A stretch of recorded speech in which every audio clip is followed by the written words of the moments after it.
na grebenu iznad same hajdučke česme u Košutnjaku nalazilo se staro groblje jednog danas iščezlog sela. Selo se prostiralo sve do fontane u parku Vojvode Mišića. Ime sela bilo je Topčider. Selo Topčider postojalo je sve dok knez Miloš Obrenović nije rešio da baš tu, gde ga je od turskih topova sa Kalemegdana štitilo veliko Topčidersko brdo, sazida svoj konak i pridvornu crkvu. Selo Topčider pominje se 1830. godine u vreme kada je već bilo poznato da Miloš nešto planira tu da gradi. Naredne godine naredio je Tomi Vučiću Perišiću da organizuje pečenje kreča jer ima nameru da gradi neka zdanija. Već tada kreće naredba seljacima da napuštaju imanja i sele se na drugo mesto. Nakon što su ko milom ko silom otišli, a trošne kuće im srušene, ostalo je samo groblje koje je ubrzo zaraslo, a onda se i urušilo.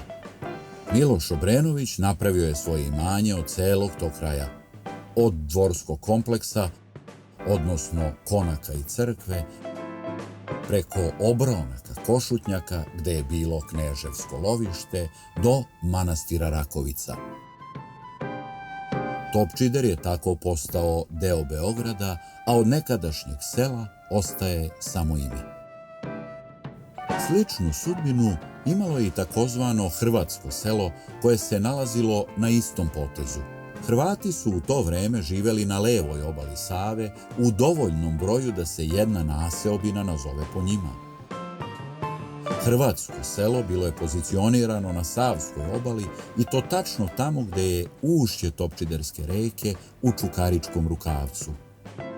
Prava lokacija sela bila je na mestu gde se u naše vreme donedavno nalazilo skladište nafte, poznato kao Jugopetrol. Kada bi politička klima bila povoljna, Beograd bi se naseljavao življem iz Srema. Ada Ciganlija, koja se nalazila u blizini nekadašnjeg hrvatskog sela, bila je zgodno mesto za postavljanje pontonskih mostova, pa je logično i to da je njima cirkulisalo stanovništvo u potrazi za boljim životom. I hrvatsko selo je porušeno u istom trenutku kad i selo Topčider, takođe po naredbi kneza Miloša. Veruje se da je razlog njegovog nestanka bio drugačiji nego u slučaju Topčidera. Navodno su stanovnici hrvatskog sela počeli intenzivno da šire svoje posede ka Makiškom polju, gde su beogradski Turci imali svoje posede.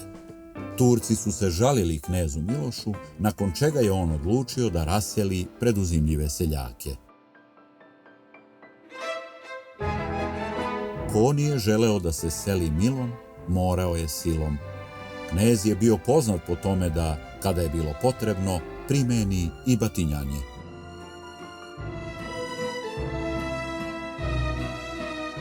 Danas je Košutnjak jedno od omiljenih beogradskih izletišta, zelena oaza koja pripada svima, a Milošev konak je danas ime restorana u kome sede neke nove generacije Beograđana, od kojih su bar neki potomci ljudi koje je Miloš raseljavao početkom 19.